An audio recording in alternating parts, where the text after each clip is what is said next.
Donc notre séance est bousculée, on va dire, pour quelque chose de très triste, et le départ de notre ami à tous, André Tessier-Ducrot. Donc nous accueillons, avant de faire notre séance, son épouse Gretel et sa fille Isabelle, qui chacune vont nous dire un petit mot.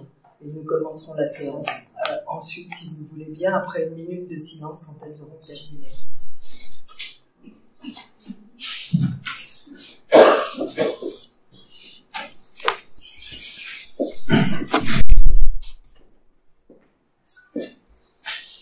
Est-ce que Oui, ça va?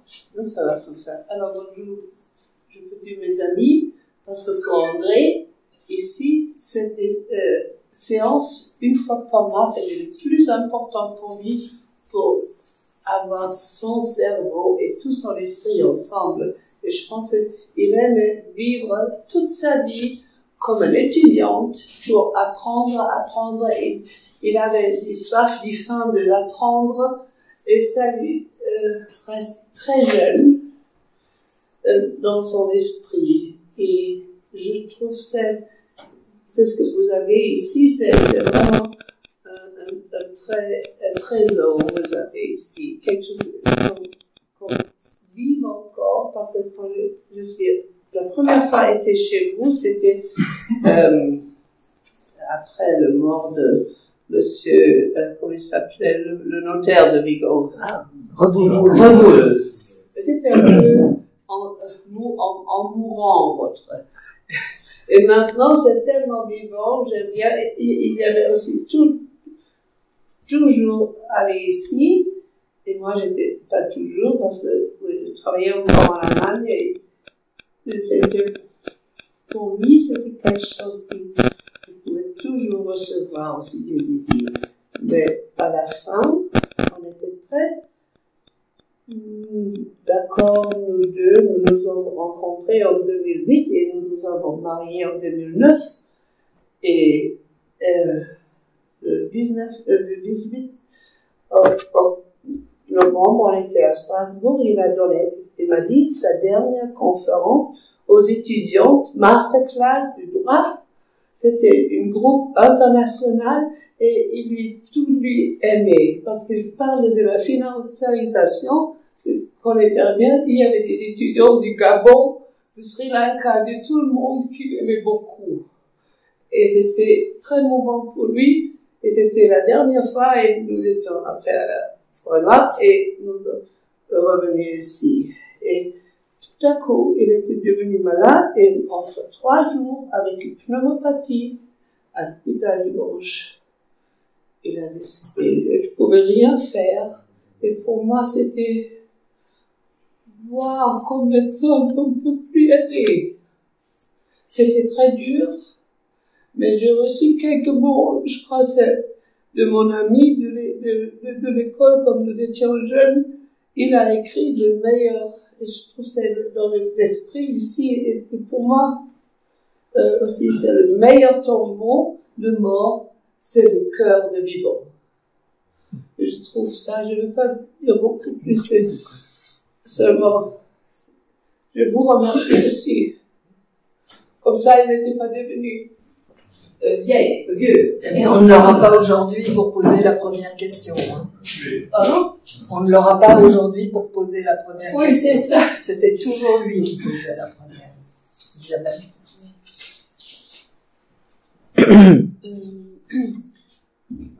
En fait, je voulais pas parler parce que déjà j'ai quelque chose que je ne sais pas faire très bien. Donc voilà, j'improvise. Mon père était quelqu'un d'immense, comme on le sait. Et c'était pas seulement des liens biologiques qui nous unissaient, mais surtout des liens spirituels. On était parfaitement d'accord sur tout, et très très liés. Et j'ai eu la chance de passer les 15 dernières années tout proche de lui, puisqu'on était à quelques dizaines de mètres l'un de l'autre, et que je faisais vraiment partie de sa vie, et lui de la mienne. Je l'ai aidé comme j'ai pu, au maximum. J'essaierai de continuer si je peux. Je m'en sens pas très capable, mais je ferai ce que je pourrais. Je sais que pour lui, effectivement, le fait d'appartenir à des groupes dans lesquels ils pouvaient continuer à transmettre, mais surtout à apprendre. Effectivement, c'était très important parce que, comme dit Gretel, il avait cette soif d'apprendre et ce côté étudiant qui était toujours très présent. Alors, je voudrais juste, je voulais pas parler, mais du coup, j'ai été sauvée par le gong parce que Marie m'a transféré le message de Clément Caru, que je trouve vraiment pas mal. Je sais pas si ça vous dit quelque chose, Clément Caru. Clément Caru est un des organisateurs du comité Bastille, qu'a initié donc André. Alors, est-ce que je vais arriver à le trouver? Il était dans mon ordinateur tout à l'heure. Excusez-moi. Bon, il faut que je prenne mon ordi. Excusez-moi.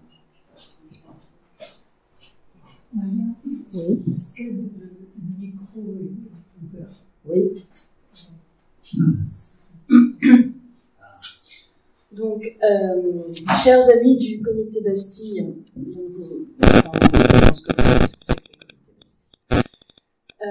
c'est avec un profonde tristesse que nous vous annonçons le décès de notre fondateur, président honoraire et ami, cher André Tessier-Ducrot. Il nous a quittés dans la nuit du dimanche 26 novembre 2023. Nos pensées vont à sa famille et tout particulièrement à sa femme Gretel qui l'a soutenu dans sa carrière et dans la maladie. André a eu l'idée de créer le comité Bastille alors qu'il vivait aux États-Unis avec des amis entrepreneurs et universitaires en 2006 à Atlanta, le jour de la fête du Bastille Day, d'où notre nom. Il porta avec brio et détermination nos idées pendant toutes ces années, ne renonçant jamais à éveiller les esprits au danger existentiel de la financiarisation et de l'évasion fiscale pour la démocratie. Docteur ingénieur CESTI, ISMCM Submeca, journaliste économique, conseiller et dirigeant d'entreprise, ID Conseil, Bossard Consultant, Gene Overseas. Il fut aussi rapporteur du comité Innovation industrielle dans la commission CNPF pour le développement industriel et de la communication nationale pour l'innovation nommée par Georges Pompidou. Franco-américain, il vécut 22 ans aux États-Unis où il fut président d'une section états-unienne des conseillers du commerce extérieur de la France, de la commission marketing, puis de l'Alliance française d'Atlanta et enseignant au Georgia Institute of Technology en évaluation de la compétitivité stratégique des industries manufacturières. Comme ça, vous savez tout. Si vous le ignoreriez. Il laisse derrière lui l'association Comité Bastille et son plan de réforme, le fonds de dotation équité et une œuvre littéraire de 7 ouvrages et d'une trilogie néandaire, résumant dans un roman d'anticipation sa pensée sur ce que devrait être l'avenir biocompatible de l'espèce humaine. Aujourd'hui, nos cœurs sont lourds. André, tel les philosophes des Lumières qu'il admirait tant, est mort avant de voir le travail d'une vie s'accomplir. Il repose désormais sur nous d'honorer sa mémoire et de faire perdurer son œuvre. Voilà. Je vous remercie. Merci. Je vous propose une minute de silence.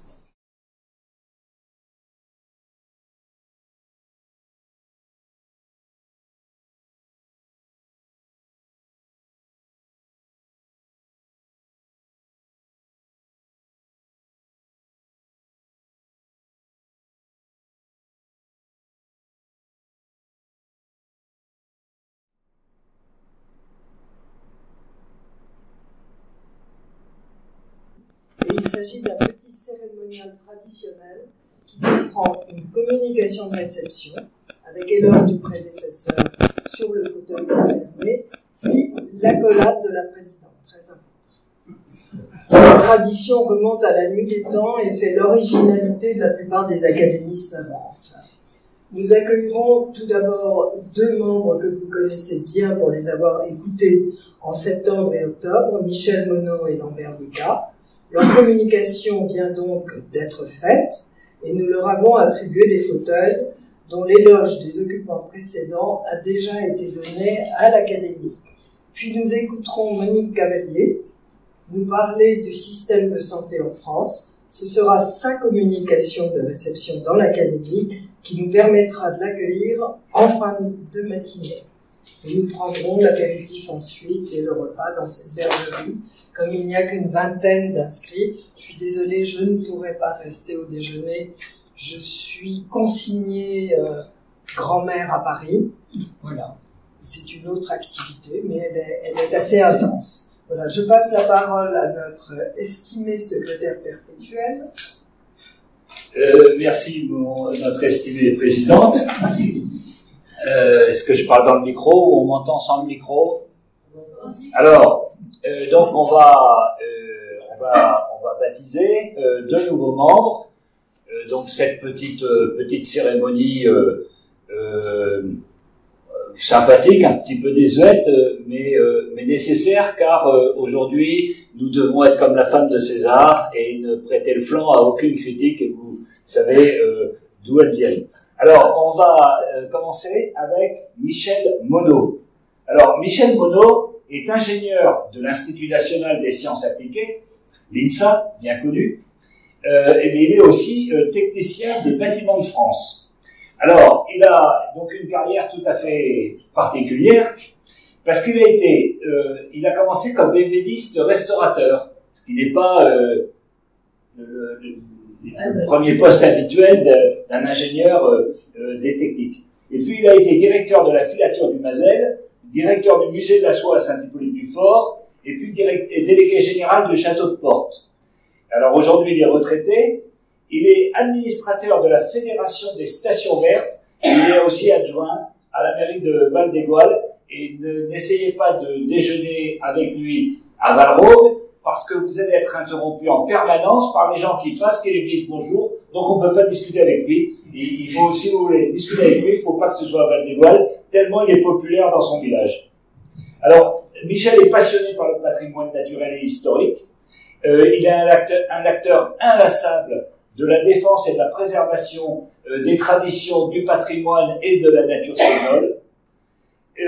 Sa communication de septembre dernier sur l'abbaye de Notre-Dame de Bonheur nous a captivés, et il y a déjà en 3 jours de diffusion sur YouTube, il y a déjà 36 vues, et ça dénote à quel point les gens sont intéressés et passionnés par ce sujet de cette petite abbaye perdue au pied de l'Égoal. Alors Michel Monod a été élu membre titulaire lors de notre dernière assemblée générale le 18 novembre dernier, il y a 15 jours. Il a été élu au premier fauteuil. Donc il va occuper le fauteuil numéro 1. Et pourquoi va-t-il occuper le fauteuil numéro 1? Parce que le fauteuil numéro 1 a été précédemment occupé par Francis Cavalier-Bénézé, président du Conseil général, maire éternel de Valrome, et très grande figure, évidemment, figure emblématique de Valrome.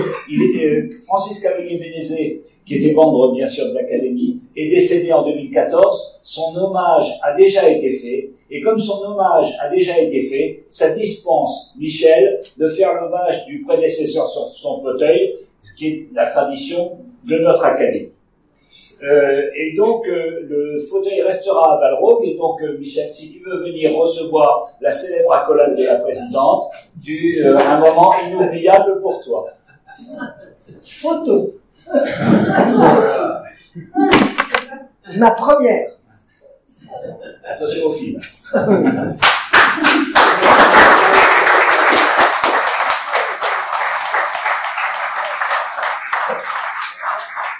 Bienvenue. Merci beaucoup. Merci de m'accueillir parmi vous. Je suis très ému, et surtout dans le fauteuil de Francis Cavalier-Bénézé. Et j'aurais bien aimé qu'André soit là. Voilà. Merci. Merci Michel.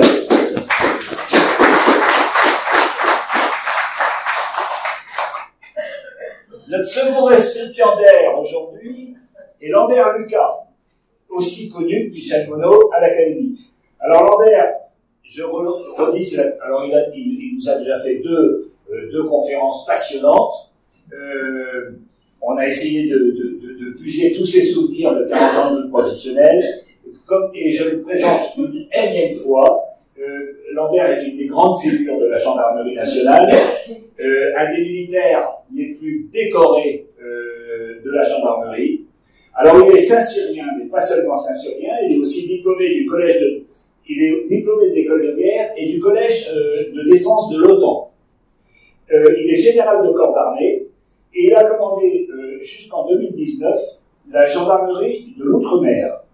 Mais avant, il s'est distingué évidemment en des différents départements, et notamment métropolitain et outre-mer, notamment en Guyane. Et puis il a été sur de nombreux théâtres d'opérations extérieures dans les Balkans et au Liban, où il a été blessé d'ailleurs. Et alors la limite d'âge imposée dans l'armée l'a conduit à 60 ans à prendre sa retraite et à rentrer chez lui à Sumen, où il a repris d'emblée une multitude d'activités et de responsabilités politiques, associatives, et il a aussi, pour notre plus grand bonheur, rejoint l'Académie.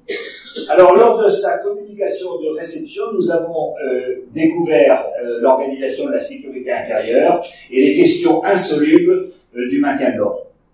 Alors, au-delà de ce CV impressionnant, Lambert possède une particularité magique et assez rare, que d'ailleurs nous expliquons difficilement. Quand il rentre dans une pièce, tout le monde devient de bonne humeur. Il y a un petit truc, voilà, c'est Lambert Lucas. Voilà, dès qu'il arrive, tout le monde est de bonne humeur. Et donc on a envie qu'il soit très souvent avec nous parce qu'il nous met de bonne humeur.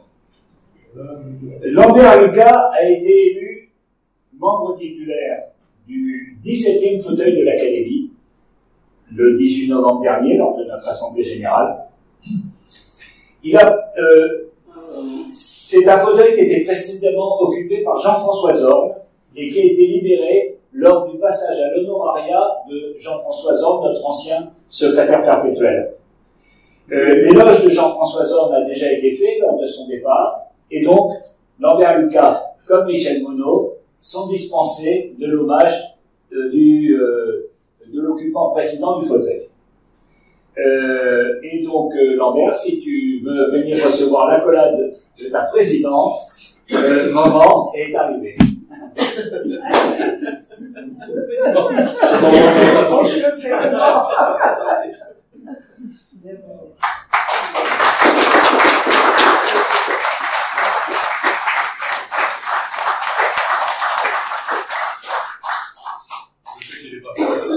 Je voudrais juste avoir une pensée aussi pour André, qui, lorsque je suis arrivé à l'Académie, dès la première séance, m'a invité à boire un café à Saint-Hippolyte-du-Fort. Ça lui ressemble. Et je me suis dit, c'est étrange. Et donc je l'ai retrouvé à la terrasse de ce café. Et là, j'ai passé un moment délicieux avec André. Et donc voilà, on va avoir une pensée. Merci. Merci beaucoup, Lambert.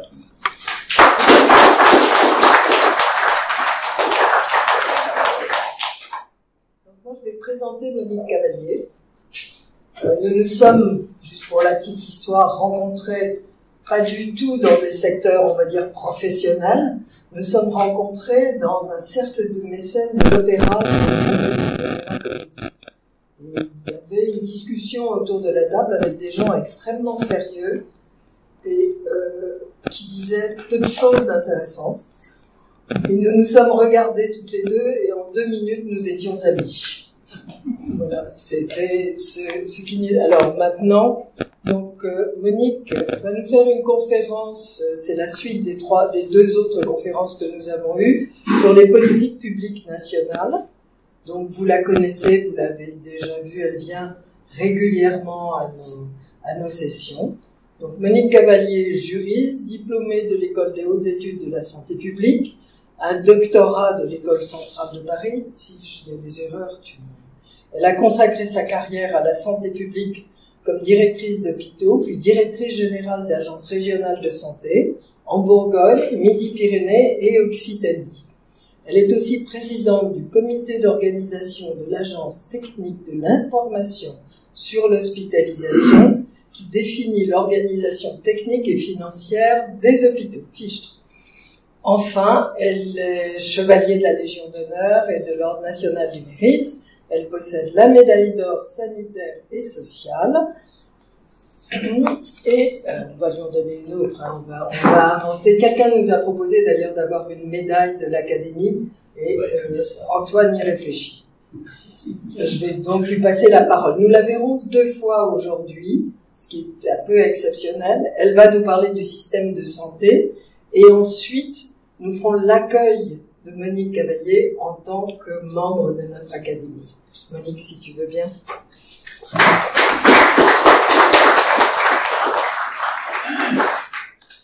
Monique nous a fait sa présentation, mais en fait, nous allons faire son installation.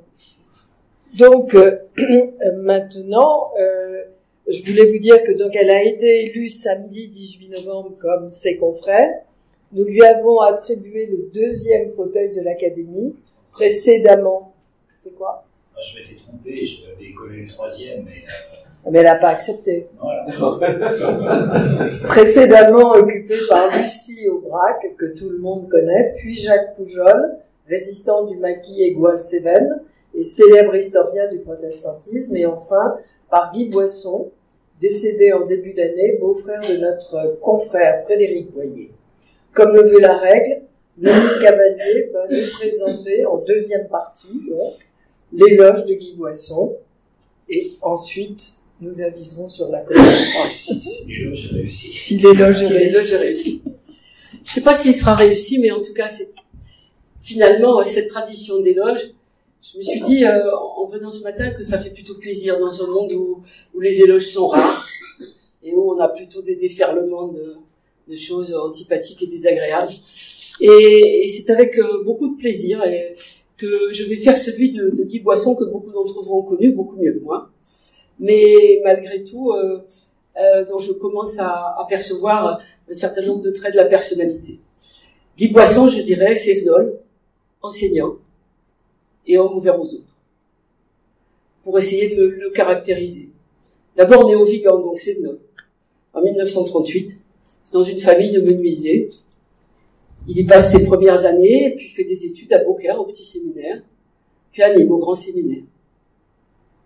Donc parcours gardois, et qui précédera une période montpelliéraine, puisque il suivra ensuite un cursus à la faculté de lettres de Montpellier, pour devenir titulaire d'une licence, puis d'un DES, en philosophie, ce qui lui permettra d'obtenir un CAPES pour pouvoir devenir enseignant.